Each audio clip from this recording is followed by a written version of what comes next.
In this demonstration, I will be showing how to submit a prior authorization and the other functionalities of the Atrezzo Provider Portal.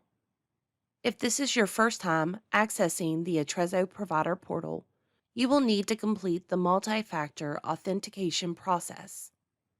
The multi-factor authentication is an extra layer of protection. There is a lot of PHI within the portal. The system needs to verify you are who you say you are. This is the same process that you may be familiar with when logging into your banking or credit card accounts. When your account is created by the provider group administrator, you will receive an email with a link. The MFA process must be completed within 2 days. If you do not activate your multi-factor authentication within 2 days, your provider group administrator can reset your account. You will click the link, and this will direct you to a new page within your web browser. Here you will begin the process of creating your multi-factor authentication information. You will choose your login method. It is important to remember when completing this step that you are choosing how you will receive your verification code. You can choose the login with phone or login with email. The phone option should only be used if you have access to a 10-digit direct line. This can be a mobile phone or a landline. Extensions are not supported. If you do not have access to a direct line, you will want to choose the email option. For demonstration purposes, I will choose phone because it will demonstrate the process for both email and phone. The next thing you need to do is enter your email address. You will not enter any information into the password fields yet. You must first verify your email address. You will now click Send Verification Code. You will receive a 6-digit verification code to the email address you provided. You will enter that code into the verification code field. Then click Verify Code. At the top, you will see that the email address has been verified. You can now create your new password and confirm your password. During this step, you are actually creating your login user ID and password. Then click Create. This section will cover the phone verification. You will enter the direct phone number you wish to use to verify your identity. You can choose to send code or call me. By selecting Send Code, you will receive an SMS text to your mobile device. Call Me will prompt a phone call where you will press a specific digit to verify your identity. I will select Send Code. You will notice that there is not an action button on this screen. When you enter the code, the system will automatically verify your account.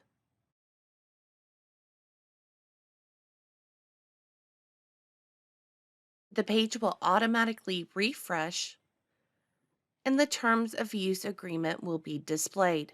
You will read the Terms of Use Agreement, scroll to the bottom, where you will check the box that you have read and agree to these terms. Then click Continue. You will then be directed to the home screen of the Atrezzo Provider Portal. When logging in, you will use the Customer Provider side located on the right. You will choose the login with phone or login with email, depending on how you registered your account. If you do not have your phone with you and you only have access to your email, You can always select Log in with email. I want to draw your attention to the box that says Remember Me. Each time you log into the portal, you have to verify your multi-factor authentication. If you access the system on a regular, consistent basis throughout the day, you can click Remember Me. You will receive a reminder that you should only use this feature on a private device. Remember Me should not be used if you are sharing a computer. I will click OK to dismiss. If you click Remember Me before selecting your login method, the system will remember you for 4 hours, which means you will not have to complete the multi-factor authentication for those 4 hours. I will click Login with Phone for my demonstration. You will enter in your email address and password and click Sign In. You will then be directed to send code or call me. This is a similar process as before when you were registering your account. I will click Send Code. When the code is received, you will enter the code and the system will automatically verify your account. The screen will refresh and bring you to the home screen of the provider portal. I will now demonstrate how to reset your password. Once again, from the login screen, you will choose the Login with Phone or Login with Email.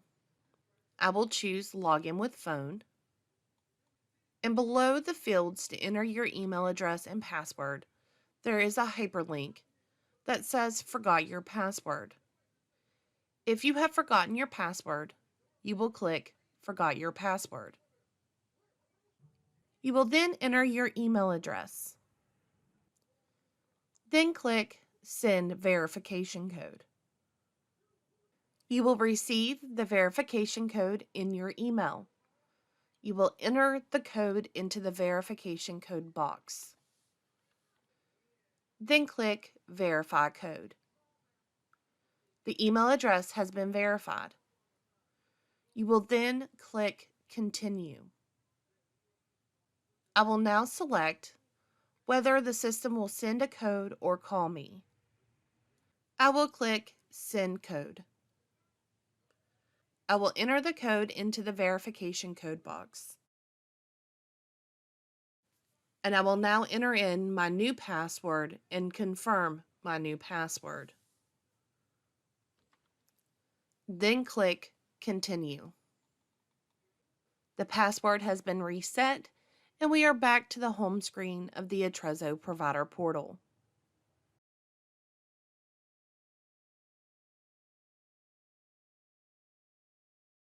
From the home screen, you can navigate within the system. The navigational pane allows you to search for your cases, create a case, search consumers, check for new messages from review staff, and search your case ID or authorization number. Setup, reports, and preferences are only available to users with the appropriate roles. You will also see a section where you can view cases that are saved but not submitted. This means that the creation of the case has been started but needs to be submitted before it can take the appropriate path to be reviewed. I will return to this later. I first want to demonstrate how to change between your assigned providers. The Atrezzo Provider Portal allows a user to be assigned to multiple providers or facilities. In the upper left-hand corner, your current assigned provider will display. This is an important step because you will only be able to submit prior authorizations or view determinations for the provider you are currently assigned to. This means that you will need to switch between your assigned providers depending on who was requesting the prior authorization. To change your provider, click Change Context. The providers your user is associated with will appear in a list below. If you do not have all of the providers or facilities you need access to, please contact your provider group administrator. Once again, this is an important step. You will want to make sure that the appropriate provider or facility is selected. This will determine the cases you will be able to view. To select the provider, you will click on the blue arrow. This means I will be able to submit prior authorizations and view determinations for this provider.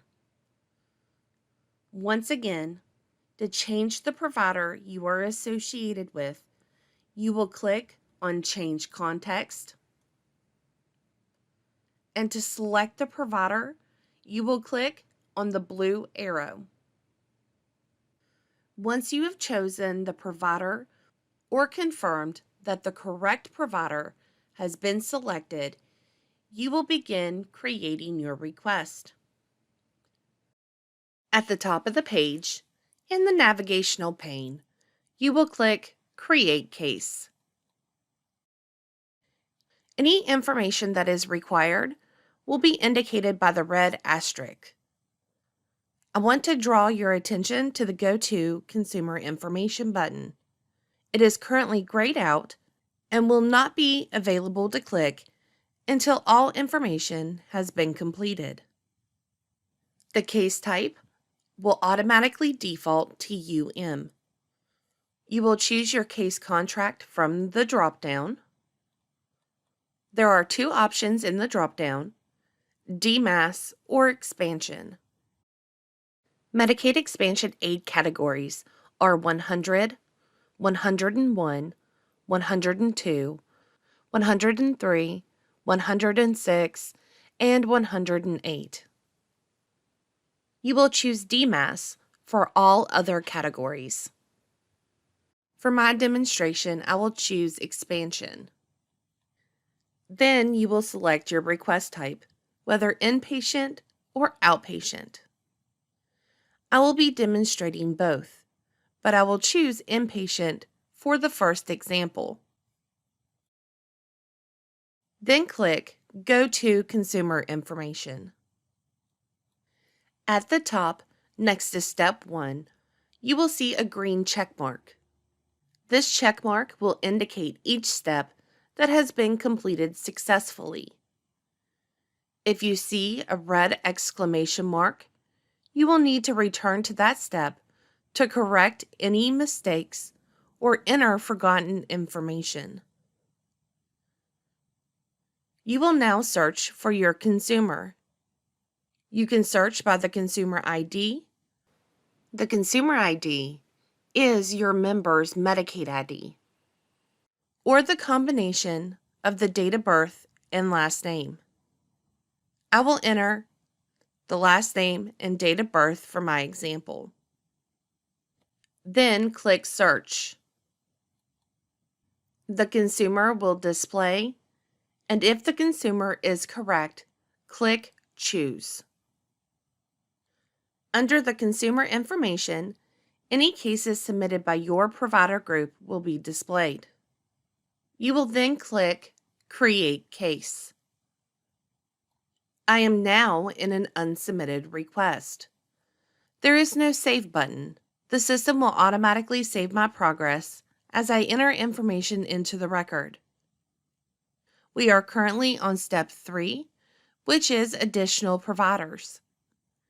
Here you can add attending physicians if applicable, and you will see the requesting provider and facility. You will first want to enter in or modify your fax number. You will click in the box and enter your fax number.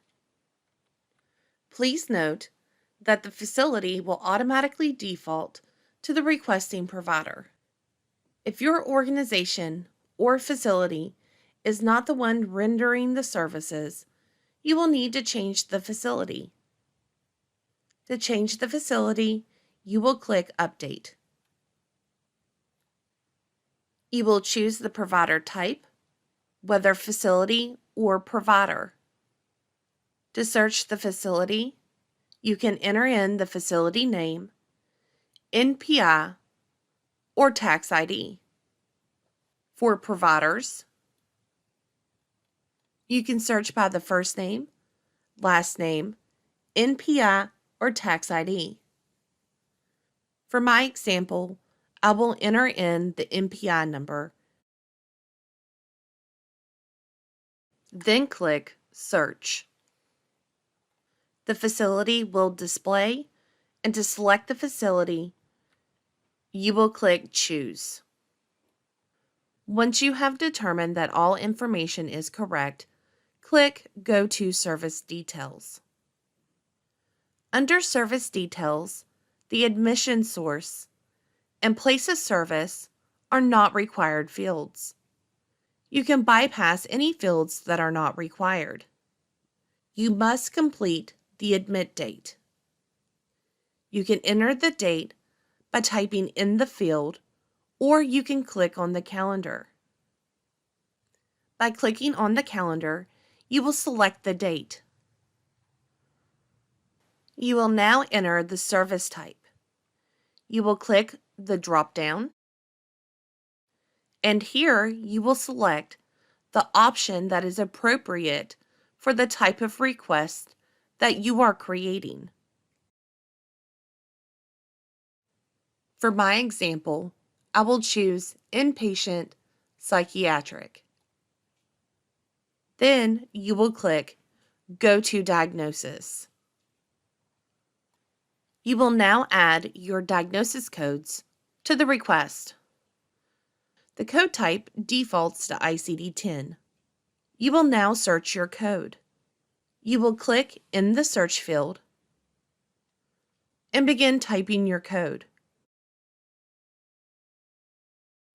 Please note that any diagnosis code that has been set as preferred by your administrator will appear under Preferred. The diagnosis code will appear in a list below. You will click on the code to select. The code will then be added to the request. You will repeat this process for as many diagnosis codes as you may have. If you need to delete a code, you can click Remove. On the bottom left-hand side, you will see a button that says Add a Note. Add a Note will allow you to type in any additional information that you may have.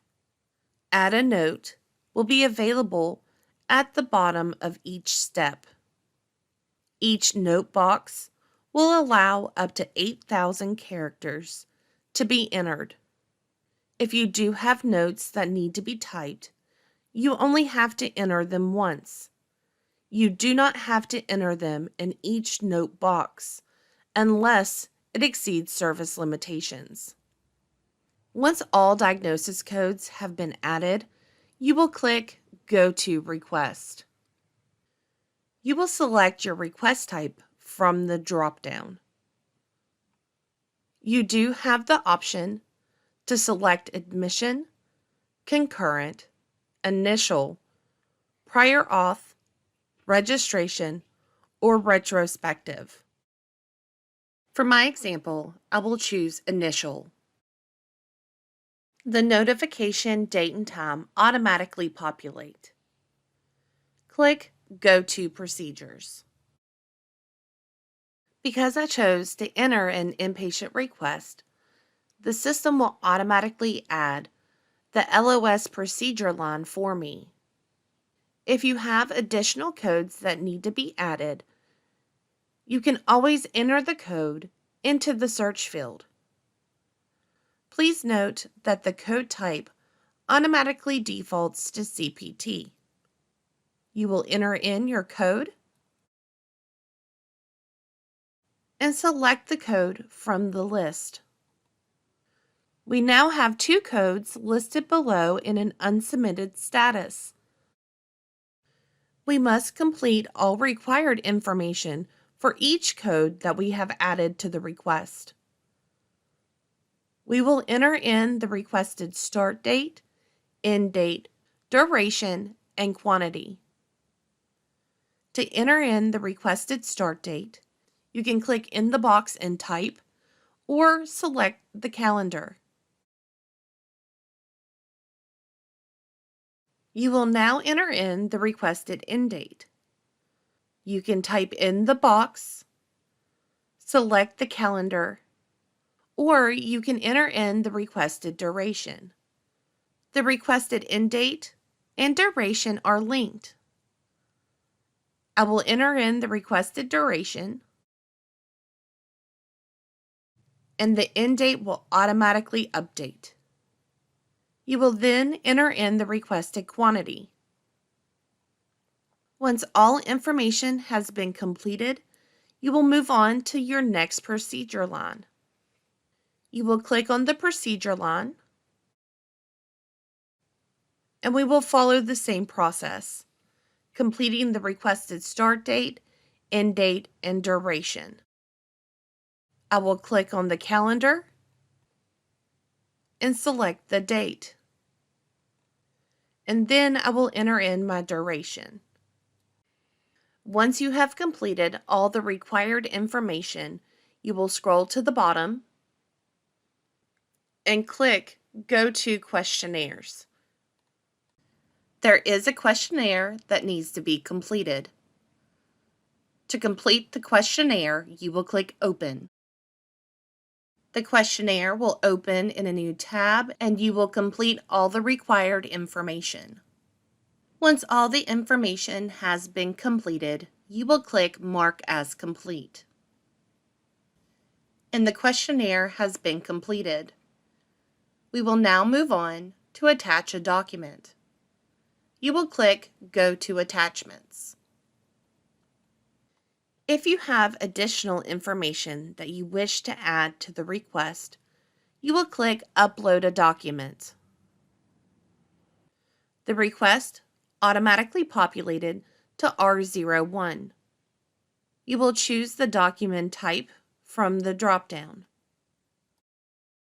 For my example, I will choose Additional Information. To add the documentation, you can click Browse, or you can drag and drop your document. I will click Browse, select my document, and click Open. To drag and drop, you will select the document and drag it into the dialog box. Once all documents have been selected, you will click Upload. And your additional information has been added to the request. From here, you can click Jump to Submit to skip the remaining steps to submit your case. Or you can click Go to Communications. For my example, I will click Go to Communications. If you have additional information that you wish to type into the request, you can click Add a Note. You will add your additional information,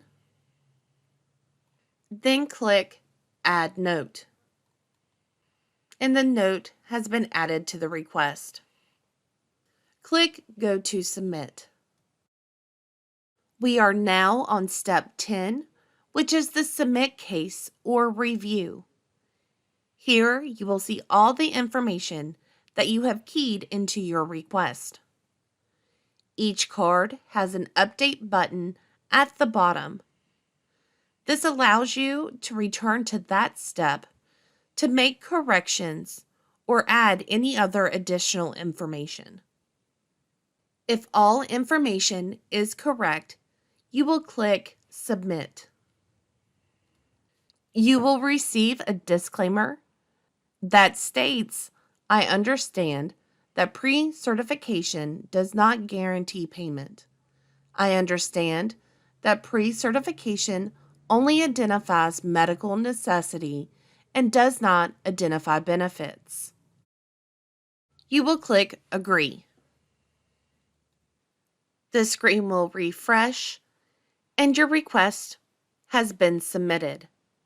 The system will also generate a case ID. The case ID is a unique identifier for a request. You will want to make note of this number so you can return directly to your request to check status. For my next request, I will need to change the provider that I am associated with. I will click Change Context and select my provider. I will now demonstrate how to submit an outpatient request. I will click Create Case. The case type will automatically default to UM, and I will choose my case contract from the drop-down. And then choose my request type. For this example, I will choose outpatient. Then click Go to Consumer Information. You will search for your consumer. Once again, you can search by the consumer ID or a combination of date of birth and last name. Then click Search. The consumer will display and you will click Choose. The consumer information, any cases submitted by your provider group will be displayed. You will see the submit date, service type, service dates, and procedures. The request number is a blue hyperlink that will take you directly to that request. When you click View Procedures, you will be able to see the procedures that were requested, the determination, the dates for the requested service, and the quantity. To return to the case queue, click Close. The Actions button will give you additional actions that you can select for your request. The Actions button is located in multiple areas within the portal. I will be demonstrating each action that is available later. Each heading at the top is actionable, which means if you need to put the queue into alphabetical order or chronological order, you can click the heading and it will change the order of your request. A second click will reverse the order. This is a good place to stop and be sure you are not creating a duplicate request. Once all information has been confirmed, click Create Case. You will be on step 3, where you can add an attending physician, and you will see the requesting and servicing provider. If the fax number needs to be entered or changed, you will click in the fax field and enter in the new fax number. Just like before, the servicing provider will automatically default to the requesting provider, and if you are not the one rendering services, you will need to update the servicing provider. If all information is correct, you will click Go to Service Details.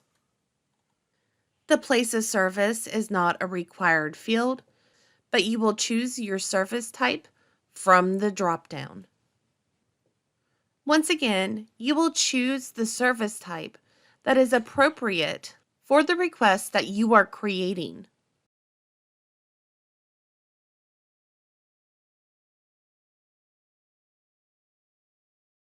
For my example, I will choose EPSDT outpatient psych. Then click Go to Diagnosis. The code type will default to ICD-10, and you will enter your code into the search field. My diagnosis code has appeared in the preferred list. If you have codes that need to be added to the preferred list, be sure to contact your group administrator. I will select the code from the list, and it has been added to the request. You will repeat this process for as many diagnosis codes as you may have. Click Go to Request. You will choose your request type from the drop-down. And for my example, I will choose Initial. The notification, date, and time automatically populate. Then click Go to Procedures. The code type automatically defaults to CPT. If you need to change the code, you can always click on the drop-down and select from the other code types. For my example, I will continue to use CPT. Then I will search my code. You will click in the search field and enter in your CPT code. You will select the code from the list, and the code will appear in an unsubmitted status below. If you have another code that you need to add, you will return to the search field and enter in the next code and select the code from the list. Now you will see both codes listed below in an unsubmitted status. We will complete the requested start date, end date, duration, and quantity for each code that has been added. I will click on the calendar and select the date. I will enter in the requested duration to update the end date, and then enter in the requested quantity. Once all information has been added, you will move on to the next code. You will click on the procedure line and repeat the process. Once all information has been completed, you will scroll to the bottom and click Go to Questionnaires. There is a questionnaire that needs to be completed. You will click Open. The questionnaire will open in a new tab, and you will complete the required information. There are several different areas of this questionnaire that needs to be completed. You can click Next to move on to the next page, or you can use the navigational tree on the left. As you complete each section, a green check mark will appear to indicate that it has been completed successfully. I will click Next and complete the required information. When all information is complete, you will click Mark as Complete. The questionnaire has been completed, and you will move on to Attachments. Click Go to Attachments. I will click Upload a Document and select the document type from the drop-down. I can click Browse or drag and drop my file. Once all documentation has been selected, click Upload, and the documentation has been attached. From here, we can go to Communications to add a note, or we can click Jump to Submit. For demonstration purposes, I will click Jump to Submit. We are now on step 10, which is the Submit Case or Review. Once again, you will see all the information that has been keyed into the request, If you need to make any updates or corrections, you can click Update. If all information is correct, you will click Submit. You will receive the disclaimer and click Agree. The request has been submitted and the system will generate a case ID. Once again, the case ID is a unique identifier. You will want to make note of this number so you can return to the case to check status. I have one last request that I wish to demonstrate. I will now demonstrate how to submit a request for addiction and recovery treatment services. I will click Create Case. The case type will automatically default to UM, and I will choose my case contract from the drop-down. And then choose my request type. I will choose outpatient. Then click Go to Consumer Information. You will search for your consumer. Then click Search. The consumer will then display and you will click Choose. Any cases submitted by your provider group will display here. This is a good place to stop and check for duplication of services. You will scroll to the bottom and click Create Case. You will be on step 3, where you can add an attending physician if applicable. The requesting and servicing provider will display. Here you can change the servicing provider and you can modify the fax number.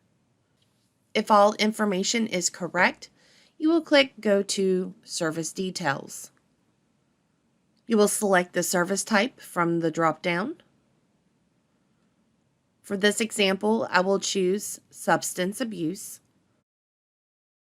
Then click Go to Diagnosis. You will enter in the diagnosis code into the search field. Then select the code from the list. You will repeat this process for as many diagnosis codes as you may have. Then click Go to Request. You will choose the request type from the drop-down. For this example, I will choose Registration. Then click Go to Procedures. You will now enter in your procedure code. You will type in your code and select the code from the list. The procedure will display below in an unsubmitted status. You will complete the requested start date, end date, duration, and quantity. Once all information has been completed, you will scroll down and click Go to Questionnaires. There is a questionnaire that needs to be completed, and you will click Open. The questionnaire will open in a new tab, and you will complete the questionnaire. Then you will click Mark as Complete. And the questionnaire has been completed. You will then click Go to Attachments. Then click Upload a Document. The request will automatically populate, and I will select the document type from the drop-down. And then you will search for your file. You can drag and drop, or you can click Browse. Then click Upload. And the additional information has been added. I will now click Jump to Submit. You will be on step 10, which is the Submit case, where you will be able to see all the information that was keyed into the request. If all information is correct, you will click Submit. You will receive the disclaimer and click Agree. And the request has been submitted, and the system will generate the request ID.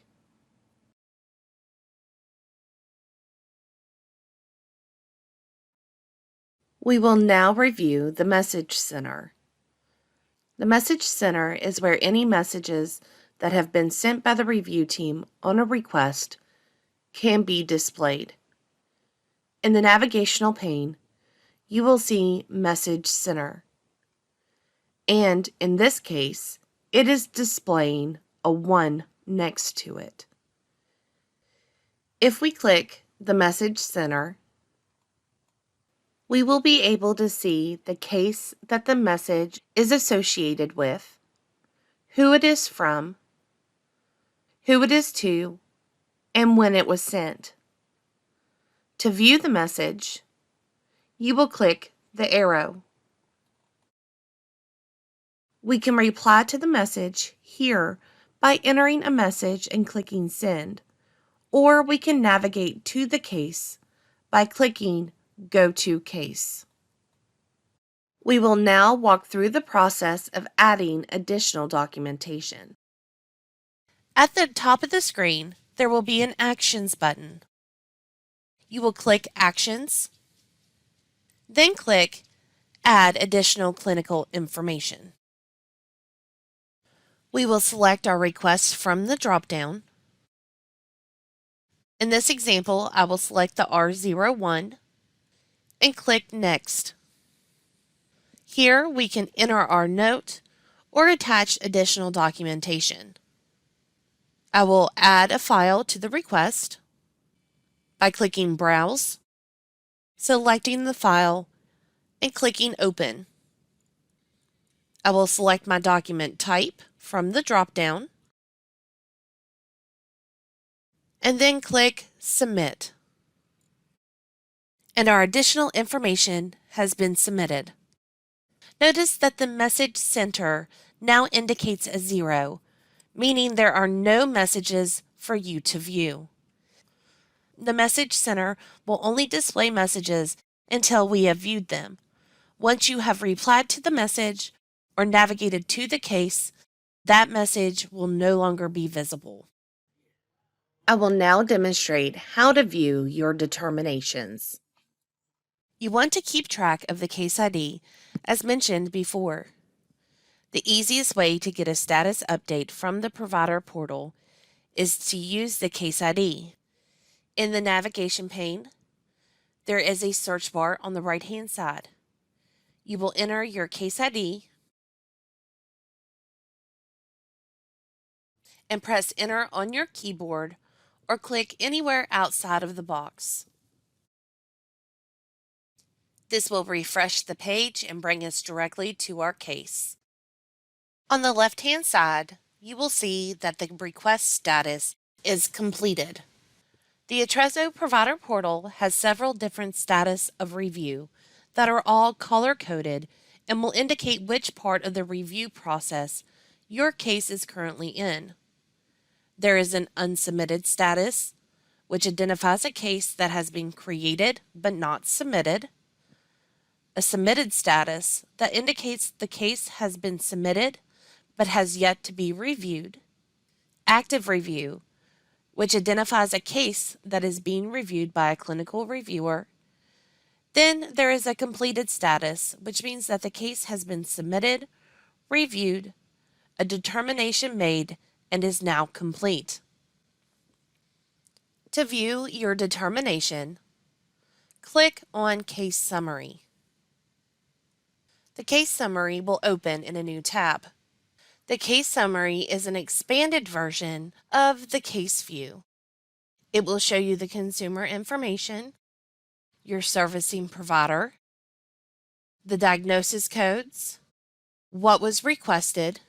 You will also be able to see your determination, whether approved or denied. Your authorization number is also listed here. Below, if there are any notes, they would be viewed here. Questionnaires, documents, and letters will be blue hyperlinks, which means if you would want to view a questionnaire, document, or letter, you would click on the file name and it will open in a new tab. I will close out of the case summary by closing the tab. You will also be able to view your authorization above the case summary. And if you expand out clinical, your authorization number will be listed here as well. I will now demonstrate how to extend your request. At the top of the request, you will see Extend. You will click Extend. You will receive an alert asking, do you wish to extend this record? You will click Yes to extend. And we are in an unsubmitted case. You will notice that the view of your case is different from what you've seen before when using the Create Case in the navigational pane. All the required information will be within the ribbons.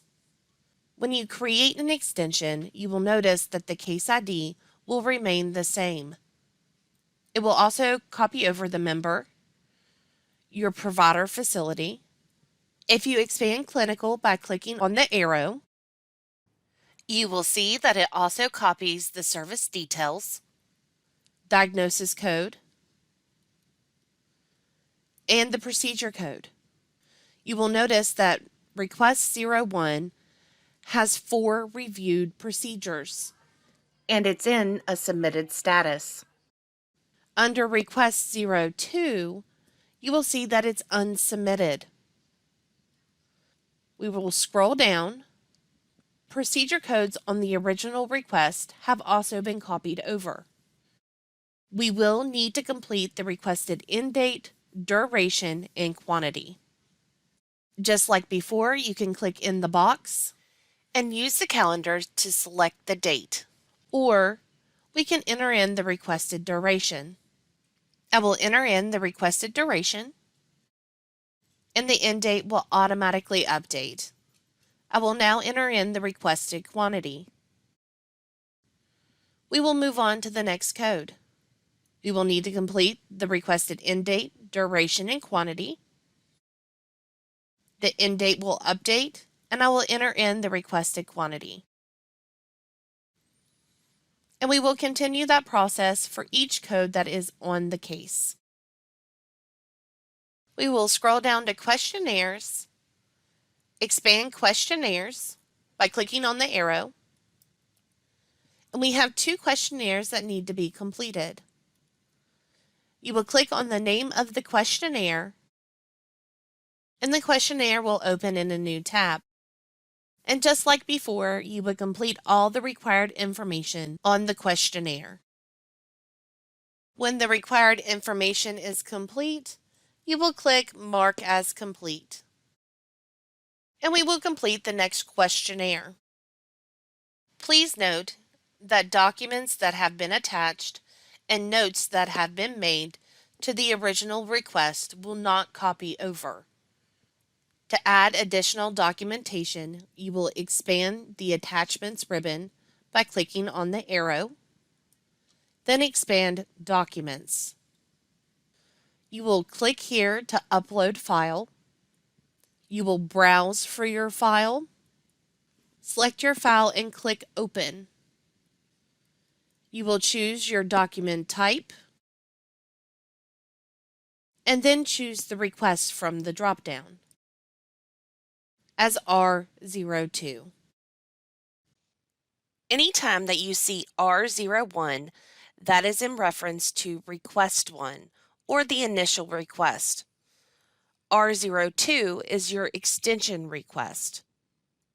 Click Upload. And your document has been attached. To add a note, you will expand Communications, expand Notes,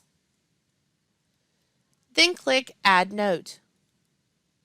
You will choose the request from the dropdown as R02 and enter in your note. Then click Save. Once all required information has been completed, you will check the disclaimer. You will click Submit. I have received an alert. Be sure that you read all alerts in their entirety. Click Ignore and Submit. The screen will refresh and we will be directed back to the completed case. But when you scroll down, you will see the request 01, which is the initial or original request. Then you will see the request 02 that is not reviewed but submitted. I will now demonstrate how to copy your request. At the top of the request, click Copy. You will receive an alert asking, do you want to copy this record? If you wish to copy the record, you will click Yes. And we are in an unsubmitted request. Creating a copy and creating an extension are two different functions. You will notice that whenever we created the extension, it has the same case ID as the original request. By creating a copy, you are creating a new request, so it will not copy over that case ID. But it does copy over the information of the request. It will copy the consumer, the provider facility. It copies over the service type and request type, your diagnosis codes, and your procedure codes. You will have to complete the requested start date, end date, duration, and quantity for all of your procedure codes. Once all the required information for the procedure codes has been completed, you would scroll down to complete the questionnaire, attach any documents that you may have, or add a note. Once all information has been completed, you will click the disclaimer and then click Submit. The request has been submitted and has generated a case ID. I will now return to the home screen. I have another case that I would like to check status for. I will return to the search by number box and enter in my case ID. I can click anywhere outside of the box or press enter on my keyboard to be navigated to my request. My case has been completed, and I will click on Case Summary to view my determination. I will scroll down to my request, and I can see that my case has been denied.